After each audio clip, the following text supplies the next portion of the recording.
있습니다. 함께 읽겠습니다. 5장 데살로니가서 5장 8절 함께 읽겠습니다.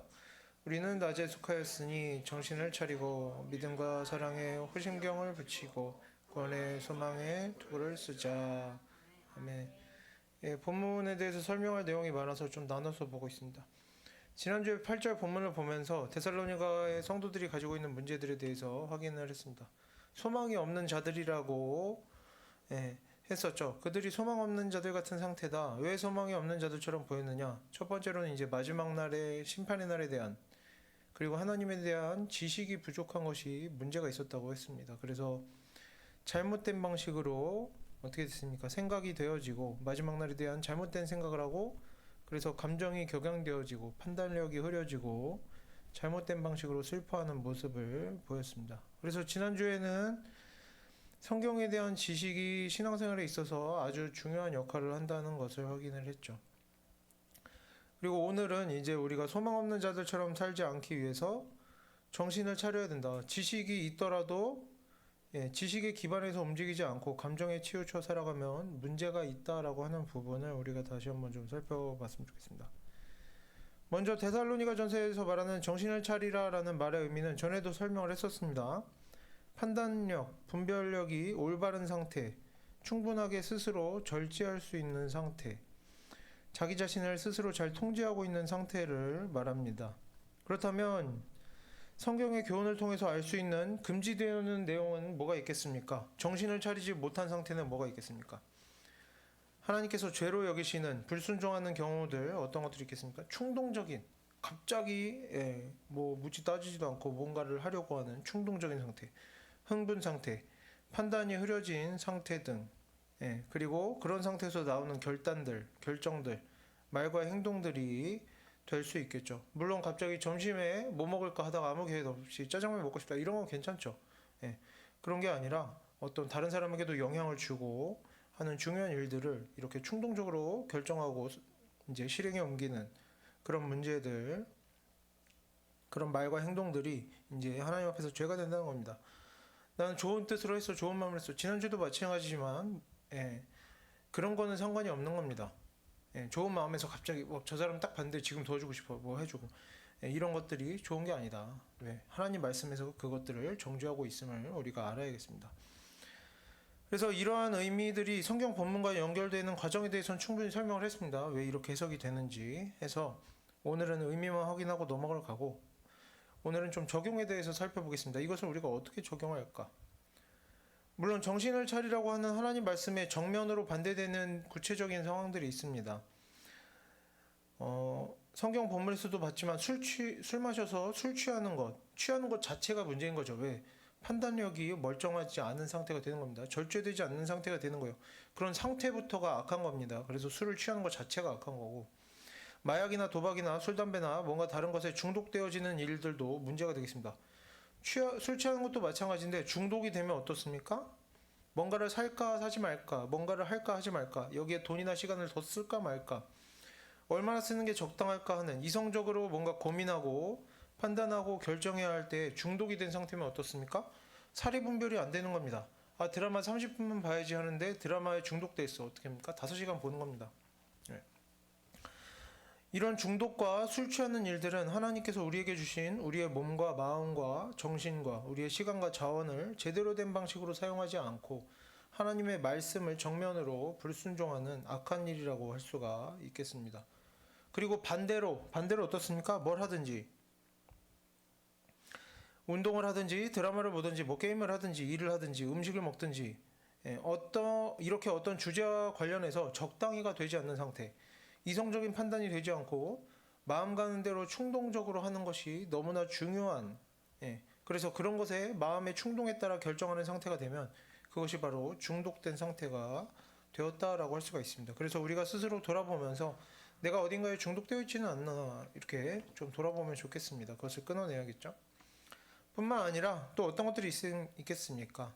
감정적으로 흥분해서 뭐 분노를 쏟아내거나 악담을 쓰거나 뭐 폭력을 저지르거나 뭐 이런 일들, 아니면 또 좋은 기분에 취해서 어떻습니까? 막 충동이 올라오는 거죠. 막 기분이 좋고 막 내가 뭔가 해냈고 그래서 기분이 너무 좋고, 그래서 판단력이 흐려지면 어떻게 됩니까?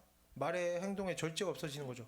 자랑을 늘어놓고 뽐내고 하는 것들도 당연히 여기서 우리가 자세하게 설명을 다루지 않아도 너무나 성경에 자주 나오는 하나님 앞에서 죄가 되는 일임을 우리가 알 수가 있습니다. 그런데 우리가 오늘은 좀 애매하게 느껴지는 것들, 우리가 쉽게 잘못이 아닌 것처럼 생각할 수 있는 것들에 대해서 조금 살펴봤으면 좋겠습니다. 우리가 이런 경우가 있습니다. 기도하다가 설교 듣다가 성경을 읽다가 찬양을 하다가 하나님께서 마음에 감동을 주셨다, 응답을 받았다, 확신을 주셨다고 하면서 봉사를 결단하거나 선교사가 되겠다, 목사가 되겠다 하거나 헌금 작정하거나 이런 경우들이 있죠. 물론 오랫동안 고민하고 이것저것 따져보고 막 다른 사람들과 대화도 해보고 이런 실제적인 환경이나 상황이나 과정들을 이래저래 알아보고 하다가 그러다가 기도 가운데 설교 가운데 찬양 가운데 마음을 정하게 되는 경우들도 있습니다. 이런 거는 괜찮죠. 충분히 고민했다면 괜찮습니다. 하지만 어떤 경우에는 뭔가 어떤 느낌을 받은 후에 어떤 특정한 상황에서는 어떤 느낌을 받은 후에 하나님께서 마음에 감동을 주셨다라고 하면서 더 이상 따져보고 생각하기를 포기하는 겁니다. 그냥 해버리자라고 하는 거죠.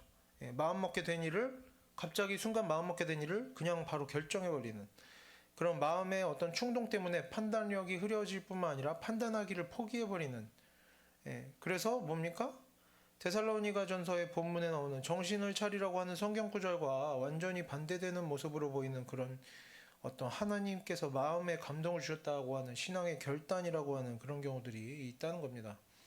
그래서 이런 경우에 하나님께서 마음에 감동을 주셨다고 하는 것이 성경적인가라는 것에 대해서 우리가 좀 확인을 해보면서 정신을 차리라고 하는 하나님의 말씀을 우리가 어디까지 적용할 수 있는가, 어디까지 적용해야 하는가 생각해 볼 수 있었으면 좋겠습니다. 우리의 신앙생활에서.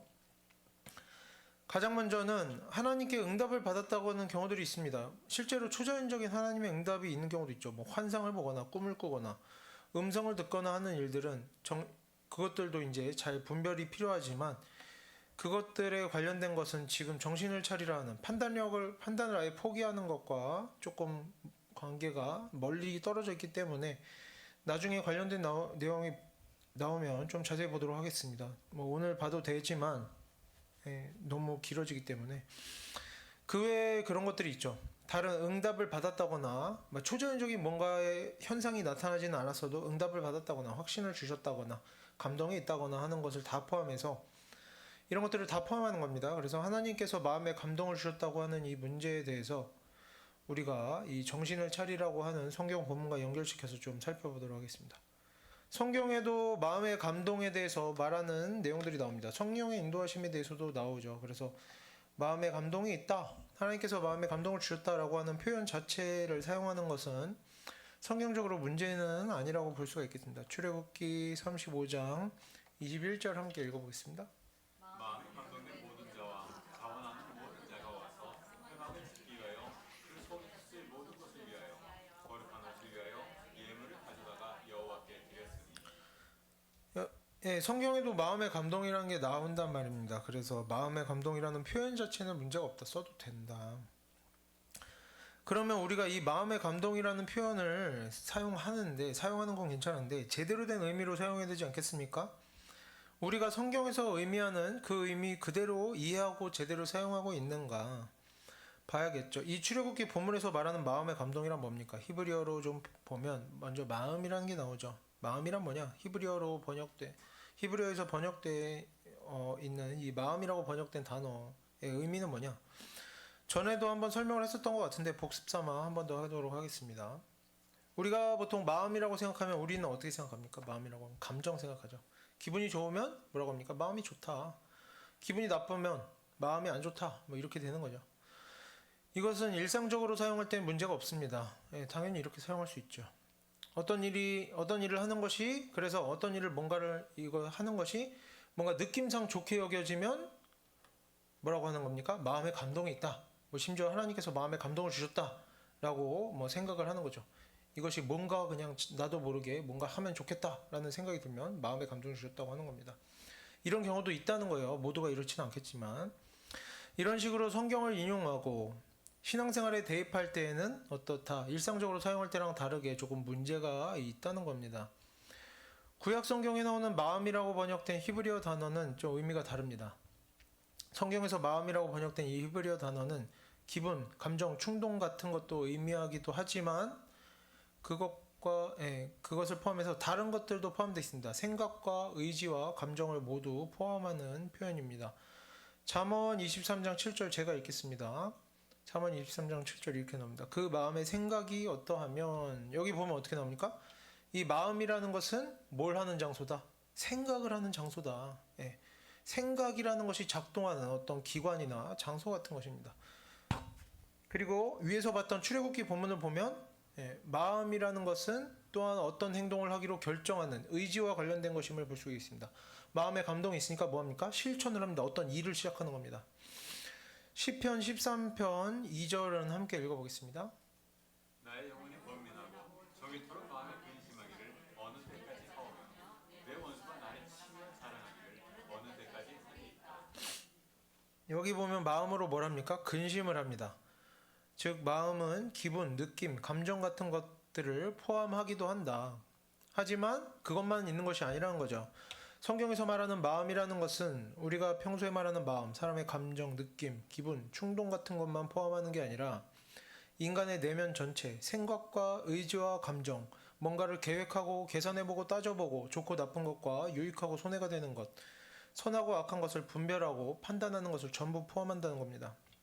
어떤 감정이나 기분을 느끼고 뭔가를 좋아하고 싫어하고 어떤 느낌은 좋고 어떤 느낌은 별로고 그런 것들도 다 포함하는 겁니다. 그리고 실천으로 옮겨지는 의지까지 포함하는 거죠. 그래서 그런 생각과 감정을 전부 종합해서 결단을 내리고 의지를 가지고 실천으로 옮겨가기까지 하는 것이 이 마음이라는 표현이 가진 의미입니다.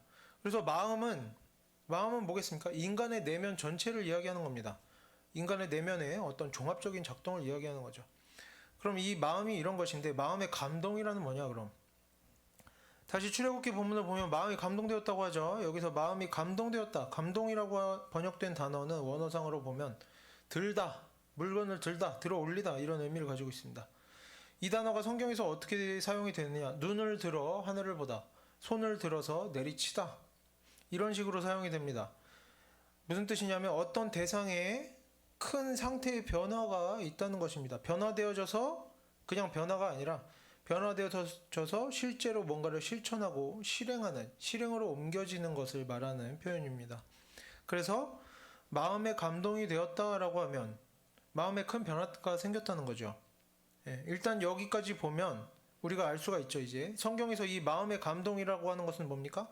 마음이 뜨거워지고 감격이 있고 눈물이 나고 찔림이 생기고 부담감이 느껴지고 어떤 느낌이나 기분이 뭘 해야겠다, 뭘 하지 말아야겠다 이런 기분이나 느낌이 강하게 들고 그런 것을 말하는 게 아니라는 거죠. 그런 거랑 별로 상관이 없습니다.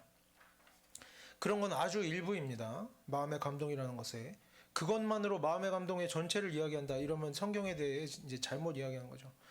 성경에서 말하는 하나님께서 주시는 마음의 감동이라는 것은 마음, 즉 생각과 의지와 감정을 모두 포함하는 그래서 실행까지 이어지는 이 마음이라는 것의 상태가 변화된다는 겁니다. 감동되었다는 것은 변화되었다는 거예요. 이전과 다르다는 거죠. 뭔가 이전에 하지 않던 것, 이전에는 두려워서 걱정돼서 뭔가 제대로 분별하지 못해서 잘 몰라서 지식이 부족해서 경험이 부족해서 계산해보고 따져보지 못해서 잘 알지 못해서 뭔가를 하지 못하다가 하게 되는 거죠. 뭐겠습니까? 당연히 하나님의 말씀이겠죠. 뭐 이걸 뭐 선물을 주냐 마냐, 뭐 돈을 내냐 마냐 이런 게 문제가 아니라는 겁니다. 그런 건 중요하지 않아요. 상황에 따라 알아서 하는 거예요. 물론 이제 판단력을 붙잡고 올바로 분별해서 하는 거지만 중요한 건 뭡니까? 하나님의 말씀대로 살지 못하던 사람들이 변화가 생기는 겁니다. 하나님의 말씀대로 살지 못하던 그 일에 대해서 이제 마음의 감동이 되었다. 뭡니까? 첫 번째, 지식적으로 알게 되었다는 거죠. 경험적으로 파악하게 되었다는 겁니다. 현실적으로 이해가 되기 시작했다는 겁니다. 분별이 되고 판단이 되기 시작했다는 거죠. 그래서 감정적으로도 확신을 가지게 되고 이렇게 마음의 변화가 일어나면서 어디까지 이어진다. 뭔가 결단을 내리게 된다. 행동에까지 나서게 된다. 결국에 뭡니까? 하나님 말씀에 순종하게 되는 겁니다. 막 어떤 뭐 감동이 있어서 충동적으로 뭔가를 한다. 이거는 사실 별로 상관이 없는 거예요. 하나님의 감동이란 말을 쓰면 안 됩니다. 그리고 여기서 이 변화라는 것은 뭐냐? 강요나 누가 시켜서나 뭐 외부 압력이나 상황이나 분위기나 그런 것에 떠밀려서 나타나는 것이 아니라 내면적으로 자극되어지는 겁니다. 본인 자신이 변화되어지는 거죠. 스스로 뭔가를 시작하게 되고 특히 그냥 마음만 먹고 변하고 끝 이런 게 아니라 어떤 의지적이고 자발적인 변화가 행동으로 이어지는 것을 말하는 겁니다. 하나님과 나 사이에서의 어떤 변화여야 하겠죠. 당연히 이것은 하나님께서 주시는 마음의 감동으로서의 변화여야 되고 하나님께서 주신 마음의 감동으로서의 변화는 뭡니까? 내가 스스로 무지해서 혹은 마음이 악해서 이기적이어서 욕심 때문에 불순종하던 일에서 돌이키는 겁니다. 순종하는 모습으로 변화되어지는 것을 말하는 거죠. 그래서 데살로니가 전서를 얘기할 때도 소망에 대해서 말할 때도 마찬가지였죠. 소망에 대한 올바른 지식이 있어야 잘못된 충동이 나오지 않는 겁니다. 잘못된 충동이 나오지 않아야 범죄하지 않는 거죠. 사실 마음의 감동이라는 것은 모든 것이 마찬가지입니다. 뭔가 올바른 지식이 있어요. 하나님에 대한 말씀의 지식이 있어야 말씀대로 순종할 수가 있는 거죠. 변화가 일어날 수가 있는 겁니다. 이런 항상 순서가 있는 겁니다. 지식이 오고 정신을 차리는 상태가 되고 그 다음에 이제 하나님의 말씀대로 행함이 따라오는 거죠. 그래서 우리가 이제는 마음의 감동이 무엇인가, 어떤 것이 올바른 마음의 감동이면서 또한 한편으로는 정신을 차린 성도가 가져야 할 태도인가를 우리가 이제 알고 이러한 배움을 실천으로 좀 옮길 수 있게 되기를 바랍니다. 마음의 감동이라는 용어 자체는 당연히 성경적이지만 어떤 문제를 결정하는 것에 대해서 고민이 되고 이런저런 잡다한 생각이 들 때 잘 모르겠고 그럴 때 마음의 감동으로 하자, 성령의 인도하심 따라 하자, 이렇게 마음을 정하고 기도하다가 뭐가 오기를 막 바라다가 순간적으로 뭔가 생각이 떠오를 때 그것으로 결정해버리고 더 이상 생각 안 해. 그 순간적인 느낌에 모든 것을 맡기는 태도. 하나님께 응답받았으니까 이제 그냥 하면 돼. 따지지 마. 하나님께 맡겨. 현실은 생각하지 마. 계산하지 마. 하면서 자신이 받았다고 주장하는 하나님께서 주시는 마음의 감동의 내용이라고 생각하는 것을 실제 성경의 기록과 비교해 보지도 않고 하나님 말씀과 비교해 보지도 않고 현실의 상황을 돌아보지도 않고 과정과 결과를 헤아려 보지도 않고 무작정 결단 내리고 충동적으로 시작하는 것은 뭡니까? 하나님 말씀에서 분명하게 정죄하는 악하고 어리석은 행동이라는 겁니다. 성경 본문에서 말하는 어떤 상태? 취한 상태, 정신을 차리지 못한 상태라고 볼 수가 있겠죠. 왜? 판단력이 제대로 서 있지 못하니까요. 그리고 지금 데살로니가 전서 본문에만 이런 내용이 나오는 게 아닙니다. 다른 본문을 보면 많지만 다 볼 수는 없습니다. 한 가지만 보겠습니다. 시간상. 예를 들어 헌금의 경우에 고린도 후서를 보면 뭐라고 나옵니까? 각각 그 마음에 정한 대로 할 것이요 인색함으로나 억지로 하지 마라 나오죠. 이 본문에 나오는 마음의 정한 대로라는 표현은 뭐냐? 좀 다를 수도 있지 않느냐? 다른 경우도 있지 않느냐? 마음의 정한 대로라고 하는 것은 마음의 정한 대로라고 번역된 헬라어 표현을 보면 계산하고 따지지 말고 충동적으로 즉흥적으로 정해라. 아니면 교회 공동체 안에서의 어떤 분위기의 압박 때문에 체면 때문에 어쨌든 어떤 이유로든 결정 아무렇게나 딱 결정해버리고 나서 그런 결정을 하나님의 인도하심으로 맡겨라. 이런 의미가 아니라는 겁니다. 마음의 정한 대로라는 것을 보면 헬라어의 원어의 의미를 보면 충분히 시간을 가지고 깊이 생각하고 고민하고 상황을 전체적으로 살펴보고 따져본 후에 자신의 의지로 자발적으로 결정하는 것을 말합니다. 또 다른 성경을 봐도 마찬가지입니다. 어느 성경을 보나 어떤 상황에서나 결국에 이런 어떤 것에 대해 결정을 내리고 판단하고 분별하는 일에 대한 교훈의 내용은 동일합니다. 그런 분별력, 판단력을 놓지 말라는 겁니다. 게을리하지 말라는 거예요. 누가 대신 결정해 주길 바라지 말라는 겁니다. 내가 헤아려 보고 내가 결정하고 내가 끝까지 책임지는 겁니다. 그것이 올바른 성도의 태도인 거죠. 기도 중에 감동이나 응답이 있을 수 있습니다. 이것을 반대하는 것이 아닙니다. 그런 것이 있을 수 있습니다. 그럼 감동이 있고 응답이 있으면 어떻게 해야 되느냐? 바로 결정해버리는 것이 아니라 그렇게 하나님께서 마음에 감동을 주셨으면 그런 것을 주제로 이제 우리가 노력을 해야 되는 겁니다. 처음에 뭡니까? 지식을 쌓아야겠죠. 하나님의 말씀에 비교해 보는 겁니다. 하나님의 말씀에서 말하시는 것과 비교해 볼 때 이 일이 합당한가? 그리고 또 현실적인 상황을 헤아려 보는 겁니다. 내가 이것을 실천하는 것이 올바른가? 내가 지금 할 수 있는 일이고 감당할 수 있는 일이고 주변에 피해를 주지 않는가? 따져볼 수 있어야 되는 겁니다. 내가 이러한 마음의 감동에 따라 행할 때 결단을 내릴 때 나는 어떤 이유로 이러한 행동을 하고 이러한 결단을 내렸는지 설명할 수 있어야 되는 거죠. 나 이러이러해서 이러한 이유로 이러한 감동을 받았는데 상황을 생각해 보니까 하나님 말씀 보니까 이러한 근거가 있어서 내가 이렇게 한다라고 스스로도 설명할 수 있어야 되는 겁니다. 그리고 이러한 결정에 따라 어떤 결과가 따라올 것인지, 이후의 일들에 대해서 내가 어떻게 뒷감당하고 책임을 질 것인지, 어떻게 이 일을 끝까지 잘 마무리할 것인지, 그리고 내가 이렇게 준비하고 계획하고 실천하고 이 선택하는 모든 과정과 그 모든 결과물들이 정말 하나님께서 보시기에 기뻐하실 만한 선하고 지혜로운 모습이 맞는가를 생각해 봐야 하는 것입니다. 부족한 사람들도 있습니다. 내가 아무리 생각하고 고민해봐도 항상 잘못된 결과를 주로 만들어내는 사람들도 있어요. 그럴 경우에는 자신을 돌아보고 겸손해질 줄 알아야겠죠. 다른 사람에게, 주변 사람에게도 도움을 청해야 되겠습니다. 믿을 만한 사람이 있다면, 뭐 고민을 상담을 하고 물어보면서 항상 뭔가를 선택하기 전에 그렇게 그런 과정들을 각자 자신에게 필요한 어떤 과정들을 또 찾아가야겠죠. 그렇게 여러모로 고민하는 중에 때로 하나님께서 우리의 인생과 관련해서 세세한 내용들을 놀라운 방식으로 알려주실 때도 있을 수 있다는 겁니다. 환상이나 뭐 꿈이나 그런 걸로 보여주실 수도 있습니다. 음성이 들릴 수도 있고. 하지만 그렇게 우리가 마음의 감동에 따라 기도하다가 받은 응답에 따라 결정한 사항을 그냥 더 이상 아무것도 헤아려 보지 않고 바로 실행하는 것이 하나님 말씀과 일부 맞지 않는 부분이 있다거나 현실적으로 무리가 되는 부분이 있다면, 우리가 딱 보기에 그런 부분이 있다면 그것은 뭐다? 잘못 받은 응답이다. 사단의 거짓말일 가능성이 크다고 볼 수가 있는 것이죠. 성경은 사단의 거짓말일 수 없습니다. 하지만 우리가 기도 중에 받는 것들은 얼마든지 가짜일 수 있고 거짓일 수 있는 겁니다.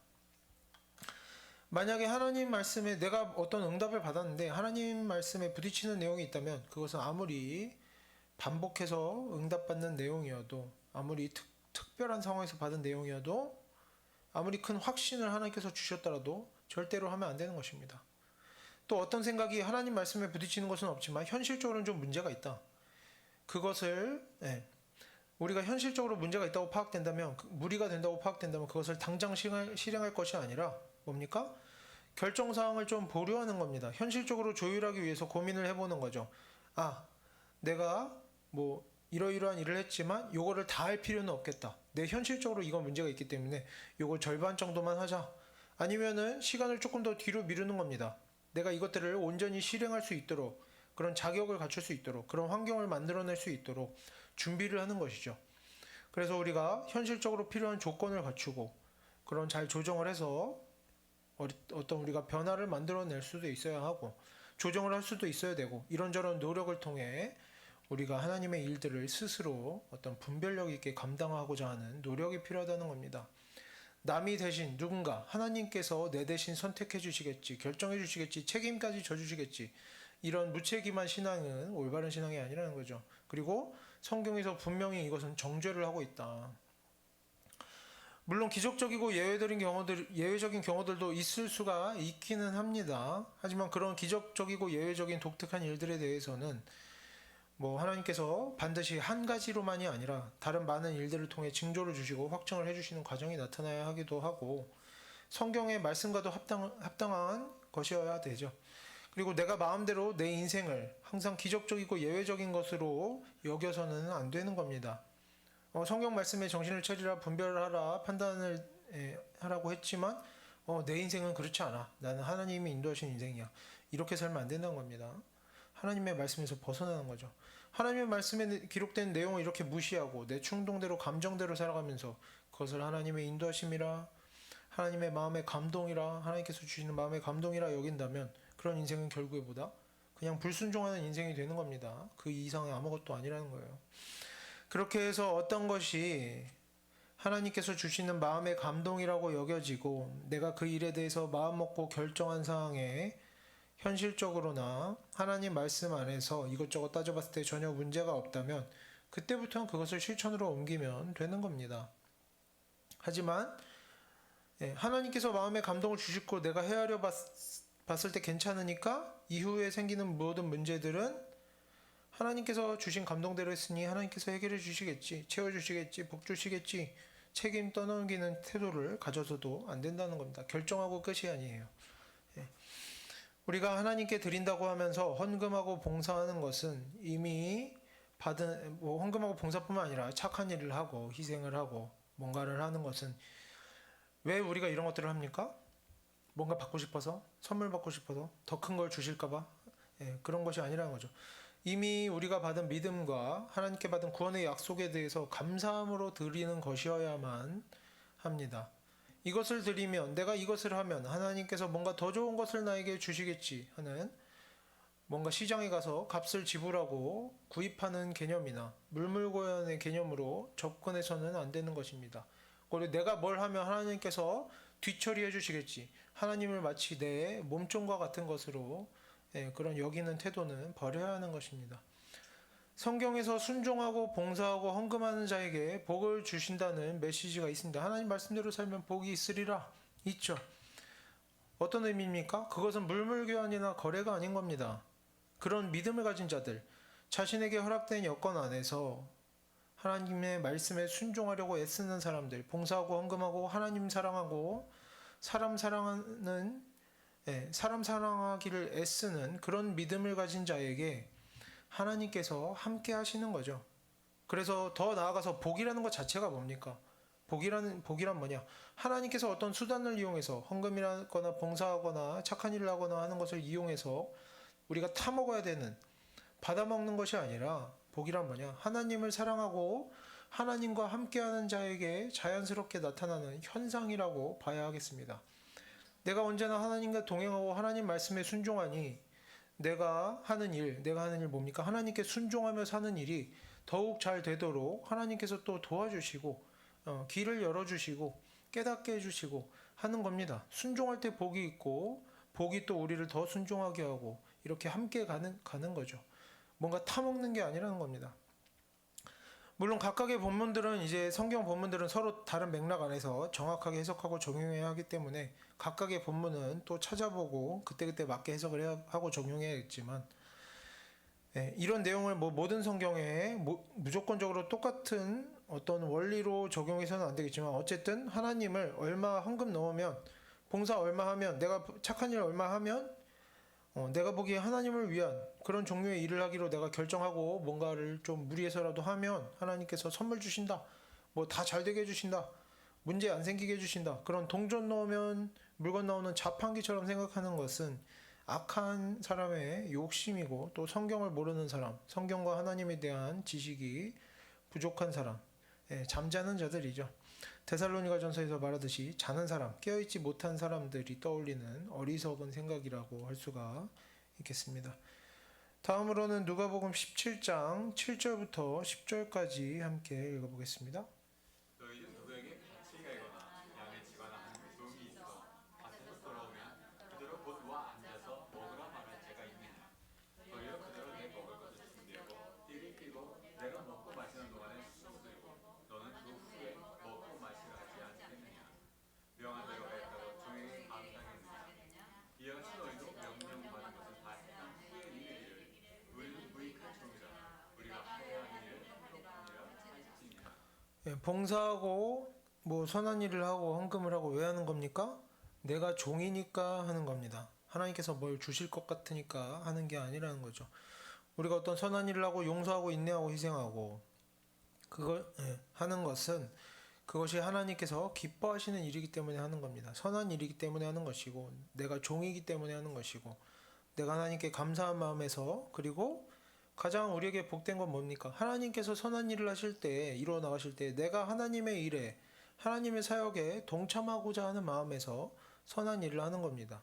누가 알아주기를, 하나님께서 알아주시기를, 하나님이나 다른 사람들이 나를 인정해주고 높이 이제 높여주고 어떤 물질적인 보상을 줄 것 같다고 그런 기대를 하면서 하는 것이 되어서는 안 된다는 거죠.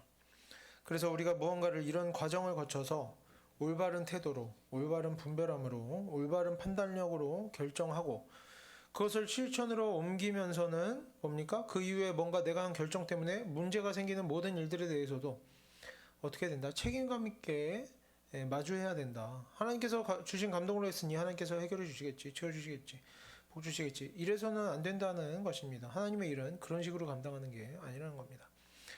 우리가 하나님의 자녀된 마음으로 순종하는 마음으로 뭔가를 감당하기로 결단했으면 하나님의 종된 하나님의 자녀된 마음으로 그 뒤에 따르는 모든 어려움과 불편함에 대해서도 내가 끝까지 책임감 있게 감당해야 하는 것입니다. 물론 우리가 이런 것은 있을 수 있죠. 하나님께서 선하신 분이니 내가 하나님 말씀대로 살 때 결코 나를 낙담하게 하지 않으시리라 이런 기대를 할 수는 있습니다. 하지만 그 이상으로 나아가면 이제 문제가 있다는 거죠. 그래서 우리 스스로도 책임감 있게 감당해야 하는 것이고 우리가 어떤 결정을 내리고 결단을 하고 뭔가를 실행하기 전에 그래서 뭘 해야 되느냐 앞으로 있을 모든 일들에 대해서 내가 어떤 결정에 따라올 만한 그런 일들에 대해서 내가 하나님의 말씀에 순종하려면 내가 끝까지 그 모든 것들을 책임지고 감당해 내겠다는 결단이 함께 이루어져야 하는 것입니다.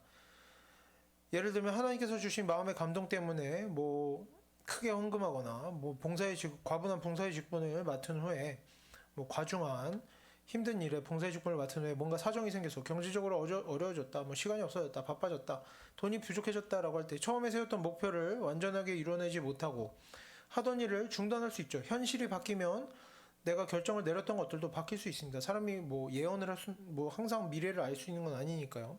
바꿀 수 있습니다. 우리가 연약한 사람이고 미래에 어떤 일이 있을지 알 수 없기 때문에 잘못된 판단은 얼마든지 할 수 있죠. 괜찮다는 건 아닙니다. 좀 후회가 있어야죠. 내가 다음에는 더 조심해야겠지 이런 후회가 있겠지만 언제나 잘못이 있을 수 있습니다. 실수가 있을 수 있어요.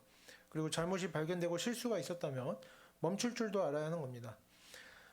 또한 누구나 그런 힘든 일들 때문에 그런 안 좋은 일들이 생기면 힘들어할 수 있고 마음 아파할 수 있고 종종 후회하는 마음을 가지게 될 수도 있습니다. 하지만 그런 안 좋은 일이 있을 때 그런 안 좋은 그리고 마음이 들 때 성도로서 내가 이것까지 이런 실패와 후회까지 잘 감당해 내겠다고 하는 결단이 필요하다는 것이죠. 내가 결단한 것이니 내가 감당해야 한다고. 어떤 것은 물을 수 있지만 어떤 것은 물을 수 없죠. 그런 것들에 대해서 우리가 감당할 수 있어야 하는 겁니다.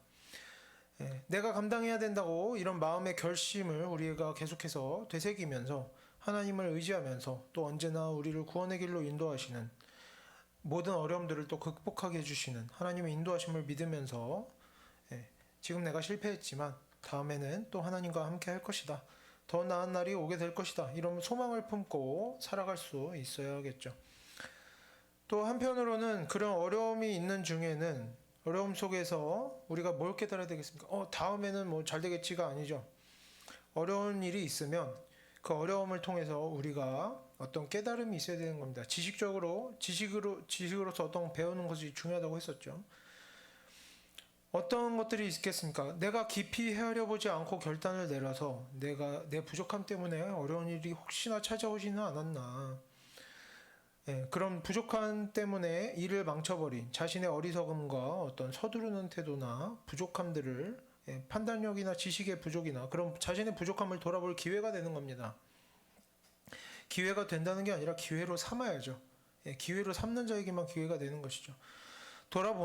내 자신을 돌아보면서 뭡니까? 깊이 마음에 새기는 겁니다. 잊어버려. 다음엔 잘 되겠지가 아닌 거죠. 다음에 이렇게 하지 않겠다. 마음의 결단을 내려야 되는 겁니다. 다음부터는 뭔가를 결정하기 전에 행동으로 옮기기 전에 말을 내뱉기 전에 지금보다 내가 더 깊이 헤아리는 자가 되겠다. 더욱 신중한 자가 되겠다라고 결단하고 다짐할 수 있어야 되는 것이죠. 그렇게 계속해서 우리가 자신을 돌아보고 이전보다 더 나은 사람으로 변화되어져 가려고 애쓰면서 우리가 지금의 실수와 잘못과 어려움을 통해서 하나님 앞에서 우리의 지혜와 능력이 자라가도록 하면서 우리가 언제나 이렇게 하나님 앞에서 순종하면서 우리에게 주어진 일들을 잘 감당하면서 살아가면 되는 것입니다. 물론 우리가 아주 지혜롭게 잘 살아간다고 해서 모든 어려움을 피해가고 모든 일이 다 잘 되도록 할 수는 없습니다. 우리가 아무리 지혜롭게 신중하게 올바르게 살아가도 사람에게는 언제나 부족함이 있고 연약함이 있고 어려운 일들은 찾아오죠. 우리가 아무리 지식이 많아도 미래를 알 수는 없으니까 찾아오는 모든 불행을 피할 수는 없습니다. 하지만 우리가 하나님 말씀에 순종하면서 살아간다면 그리고 하나님께서 주신 지혜로 살아가려고 애쓴다면 남들과 똑같이 좋은 일들이 우리에게 찾아올 때 우리가 어떻게 할 수 있습니까? 그런 좋은 일들을 통해서 훨씬 더 많은 좋은 열매들을 맺을 수가 있는 것입니다. 이렇게 순종하며 살아가는 자에게는 그런 역사가 있는 것이죠. 똑같이 힘든 시간들이 찾아와도 더 지혜롭게 보내고 하나님 말씀에 합당한 삶을 살아가는 사람들은 똑같은 어려운 상황에서도 더 짧은 시간 안에 더 쉽게 더 좋은 모습으로 이겨낼 수 있게 되는 것입니다. 더 많은 것을 배우고 깨닫고 더 많이 변화될 수 있는 거죠. 그리고 이렇게 우리가 하나님의 자녀다운 모습으로 좋은 일들에서 많은 열매 맺고 힘든 시간들 또 잘 이겨내면서 살아간다면 하나님의 말씀에 순종하면서 살아가는 우리의 인생은 분명히 이전보다 좀 더 자주, 좀 더 많이 감사함과 기쁨이 넘치는 인생으로 변화되어질 것이라 믿습니다. 반대로 만약에 어떤 결정을 내리고 어떤 결단을 하고 그것을 실행으로 옮기고 말로 내뱉고 난 후에 그것 때문에 어려운 일들이 있을 때 자신의 부족함을 돌아보지 못하고 내가 이럴 줄 몰랐다, 괜히 했다, 억울하다 이런 태도가 잠깐 있다가 잠깐 얼마든지 누구나 할 수 있죠. 후회할 수 있죠. 하지만 잠깐 있다 지나가는 것이 아니라 계속해서 반복되고 막 말로 내뱉고 원망하는 말, 불평하는 말 반복하고 내가 이제 하나님께서 주신 마음을 했으니까 하나님이 나 도와주셔야 되는 거 아니냐? 하나님을 원망하고 누가 안 도와줘서 누가 더 잘해주지 않아서 하면서 다른 사람의 잘못과 부족함만 탓하고 나는 잘못한 것이 없는 거죠. 내가 힘드니까 다른 사람들이 나 도와줘야지. 내가 더 많이 가지고 더 편해지고 어떻게 더 많은 이익을 얻을까? 어떻게 더 쉽게 어려움 이겨낼까? 예. 어떻게 다른 사람들에게서 이런 것들을 얻어낼까? 다른 성도들이나 교회에 미안해하고 부끄러워하는 것이 아니라 당당하게 도움을 요구하고 한다던가 내가 욕심내고 내가 이익 보는 이기적인 마음만 내가 문제에서 벗어나고자 하는 그것에만 집중하고 그것을 당연한 권리처럼 여기는 태도 이런 것들은 하나님의 말씀과 전혀 맞지 않은 잘못된 태도, 책임감 없는 태도, 악하고 교만한 태도라고 할 수가 있는 것입니다. 물론 나는 하나님께서 마음 주시는 대로 그냥 했다. 순수하게 순종했다. 그랬더니 뭔가 일이 잘 되고 성공했다. 대단한 일이 일어나고 놀라운 일, 기적이 일어났다. 이런 경우들도 있는데 이것들에 대해서는 이제 시간상 다음 주에 좀 이어서 살펴보도록 하고 오늘은 여기까지 해서 내용을 좀 정리해 보도록 하겠습니다. 그래서 이제는 우리가 신앙생활 할 때 조금 더 신중한 태도로 신앙생활을 하게 되기를 바랍니다. 무언가 결정하고 실행하기 전에는 그 결정에 대해서 하나님께서 알아서 하시겠지, 좋게 해주시겠지가 아니라 어떻게 내 스스로 알아보고 결정을 하고 끝까지 책임을 지기로 이런 끝까지 감당하기로 하는 그런 결단의 마음이 필요하다는 겁니다. 그래서 결정하고 실행하는 것은 대충 느낌이 들면 어떤 충동이 일어나면 좋은 기분이 들면 하면 되는 것이 아니라 때로는 심지어 어떻습니까? 걱정스럽고 두려운 일이 될 때도 있는 겁니다. 어떤 것들은 용기를 내야만 하는 일들이 되기도 하는 겁니다. 그냥 내가 보기에 좋고 편하면은 오케이. 내가 싫으면 안 하고. 그런 게 아니라는 거죠. 우리가 이런 우리의 사고방식, 어떤 결정을 할 때 우리가 생각하는 근거들도 우리가 조금 더 성경적으로 바뀌어야 하겠습니다. 왜 두려운 일이 되고 걱정스러운 일이 되고 용기를 내야 합니까? 왜? 내가 끝까지 그것들을 책임져야 하기 때문이죠. 그 모든 어려움들을 내가 감당하리라 하는 결단이 필요한 겁니다. 그래서 그렇게 우리가 하나님께서 우리에게 맡기신 우리의 인생을 정말 대충 어떻게 되겠지 하는 것이 아니라 하나님 말씀에 순종하는 마음으로 진지한 태도로 정말 책임을 지겠다라고 끝까지 감당하겠다라는 마음으로 살아갈 때 이것저것 고민하고 헤아려 볼 때 우리의 마음에 하나님의 그때 지혜가 자라나는 겁니다. 우리가 많이 생각할 때 하나님께서 생각하는 힘을 주시는 거죠. 어떤 일을 시작할 때 우리가 그것을 잘 준비하고 끝까지 책임을 지기로 감당할 때 우리의 마음에서 두려움을 이겨내는 성실함과 용기가 자라나는 겁니다. 때로 실패할 때도 있습니다. 실패할 때면 우리는 무엇을 얻습니까? 겸손해지는 겁니다. 그리고 다른 연약한 자들, 실패한 자들을 위로하고 사랑할 수 있는 그들을 이제 무시하지 않는 그런 마음을 얻게 되는 것입니다. 그리고 성공을 경험할 때면 어떻게 됩니까? 자랑하거나 교만해지는 것이 아니라 하나님에 대한 감사와 하나님의 능력과 하나님의 말씀에 순종하는 일에 대한 기쁨을 알아가게 되어야 하는 것입니다. 그렇게 결국에 우리가 우리의 선택하고 결정하는 모든 일들에 대해서 언제나 그것들을 진지하게 신중한 태도로 책임감 있게 감당하게 될 때에 하나님의 말씀이 우리에게 덕이 되고 교훈이 되고 우리의 성품이 변화되어지고, 예, 일이 성공하냐 마냐 그게 중요한 게 아닙니다. 우리의 성품이 변화되어지고 덕이 되는 것이 중요한 거죠. 그래서 우리가 정말 제대로 된 태도로 하나님의 일들을 감당한다면 이렇게 변화가 일어나야 되는 겁니다. 그래서 우리의 성품이 변화되어지고 우리가 하나님과 더욱 가까워지고 하나님을 알아가게 되고 더욱 하나님과 동행하게 되는 그런 인생으로 변화되어져 가야만 하겠습니다. 그래서 우리 모두가 앞으로 더욱더 하나님의 말씀에 순종하면서 정말 어떤 일들을 결정하고 결단할 때 올바른 태도로 우리에게 주어진 일들을 잘 정신을 차리고 잘 감당하면서 그래서 우리가 정말 하나님을 기쁘시게 하고 또 많은 열매를 나타내는 그런 하나님의 자녀로 살아가게 되기를 바랍니다. 함께 기도하겠습니다.